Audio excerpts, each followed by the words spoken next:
nanti pertanyaan dari para netizen. Ya. Netizen 62. Sudah ada di link YouTube ada pertanyaan? Terakhir untuk Pak Sekdis. Begini Pak.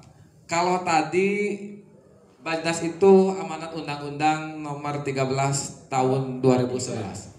Ya, Mak. Undang-Undang Nomor 23 Tahun 2011. Nah, Undang-Undang 11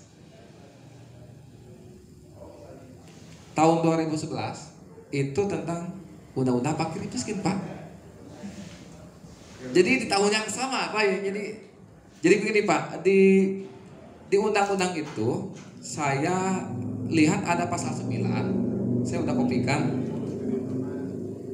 Semacam begini Pak. Jadi ada orang yang sangat miskin, sangat layak mendapatkan bantuan, tapi tidak mendapatkan bantuan. Sepertinya harus seperti apa gitu Pak? Ya itulah makanya mungkin tingkat ini, terima kasih ada diskusi ini, karena ini yang jadi masalah kan tingkat kepedulian ya warga sekitar orang miskin itu. Makanya di kami ada anekdot kemarin ketika ada emang pendataan kemarin, ya orang terkaya di Tasik aja kalau emang didata, dimasukin data ke kami, ya pasti mungkin mendapat bantuan. Tapi Hamdan ATT orang termiskin di dunia. Hamdan ATT ya. Orang termiskin di dunia. Tapi oleh RT-nya tidak diajukan kan kita tidak tahu. Jadi bukan aja Undang-Undang 11 sebetulnya, fakir miskin dijelaskan di pasal 34 itu Undang-Undang Dasar 45 Pak. Oh, Undang-Undang Dasar. Fakir miskin dan anak terlantar dipelihara negara. Ya, baik. Dinas sosial itu kan satu-satunya dinas yang ada di Pancasila. Tidak ada keadilan pendidikan, ada juga kan keadilan sosial. Nah, bisa aja. Tidak ada keadilan kesehatan, keadilan pertanian tidak ada. Pak, sila kelima tuh Pak ya. Sila kelima kan keadilan sosial. Jadi satu-satunya dinas yang ada di Pancasila dinas sosial. Jadi itu yang paling penting.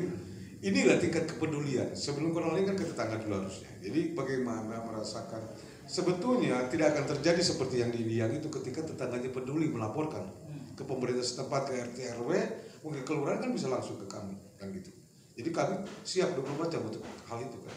Karena mohon maaf kami juga berjibaku dengan Bajnas apa tuh ya, tolong juga mungkin mumpung di sini siapa orang sakit yang miskin, kita kebetulan punya program Layar Kusuma, layaran antar sampai ke rumah. Jadi kita antar jemput orang miskin yang sakit tuh mau ke RSUD, mau ke rujukannya mau ke Bandung, mau ke Purwokerto, ke mana-mana.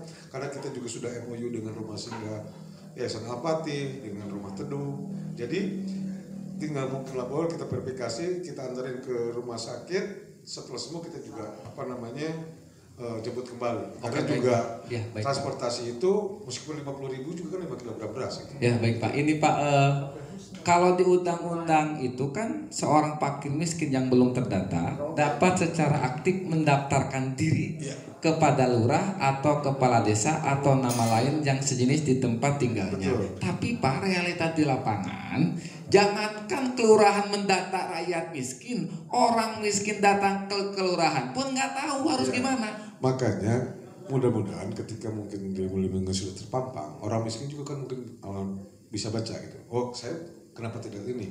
Tetap di sana ada layanannya, kan bisa oleh tetangganya bisa langsung ke Dinsos. Ya, ntar mungkin kita di kelurahan mana kita juga koordinasi dengan kelurahannya gitu, bisa langsung mandiri datang ke Dinsos, tapi juga Dinsos ntar mungkin berkoordinasi dengan kelurahannya.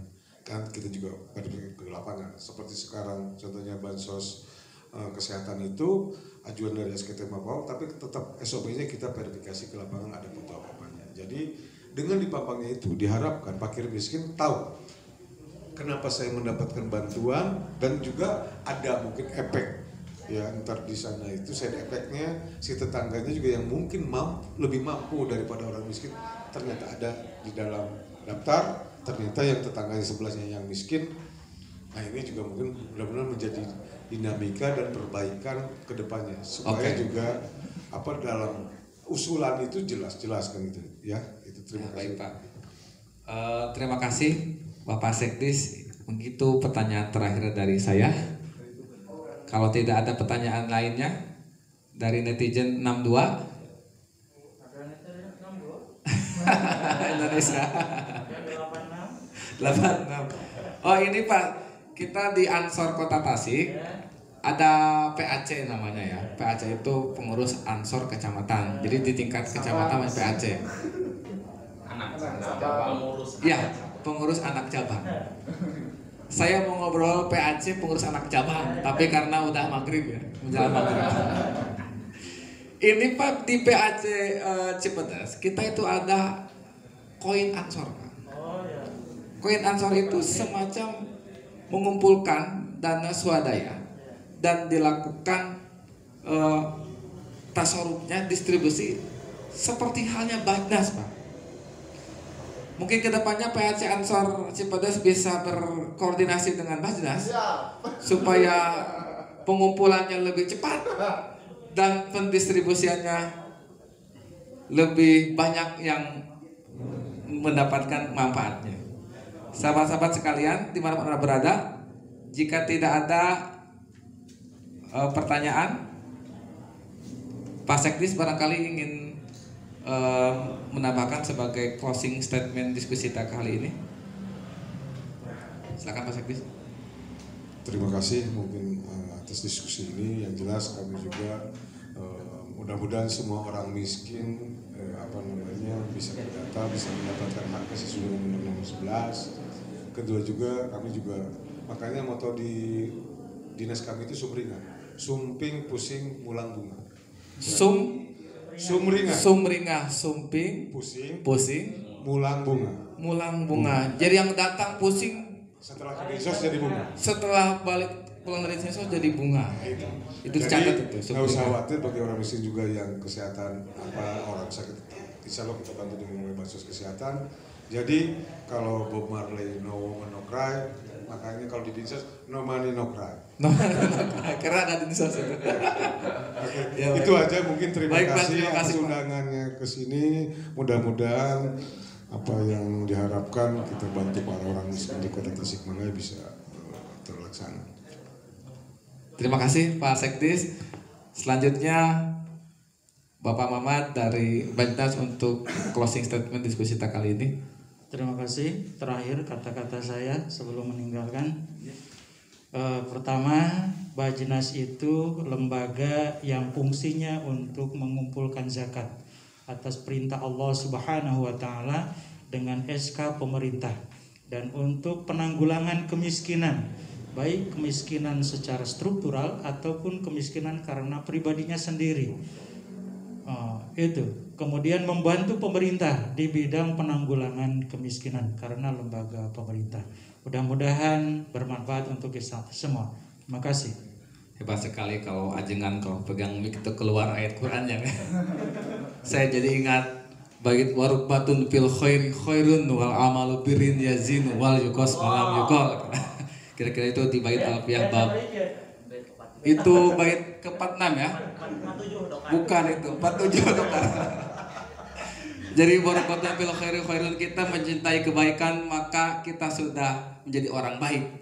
Dan satu-satunya yang akan memperkaya kita adalah amalu birrin, ya ini amal kebaikan. Sahabat-sahabat sekalian, Ansor dimanapun Anda berada, kiranya diskusi perdana kita di Bincang Kebangsaan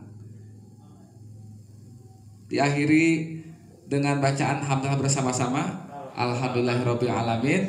Namun sebelumnya penyerahan ini silakan panitia. Oh iya, host punya kenang-kenangan untuk setiap narasumber. Mohon dibantu untuk dipegang dulu sebentar. Diserahkan kepada Pak Ajengan Mamat dari Bajnas Kota Tasikmalaya. mana nih sebelah Sebelah sini. MC Grogi.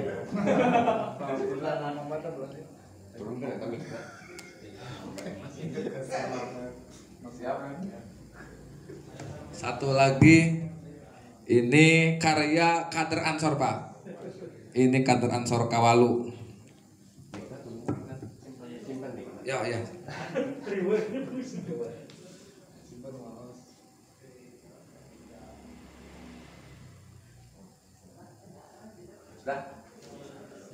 Terima kasih Bapak. Jazakallahu khairan katsira. Terima kasih atas kedatangannya.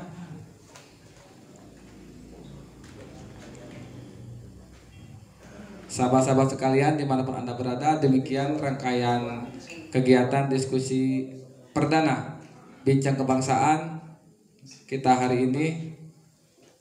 Mohon maaf atas kesalahannya. Wallahu muwaffiq ila aqwamit thoriq. Wassalamualaikum warahmatullahi wabarakatuh.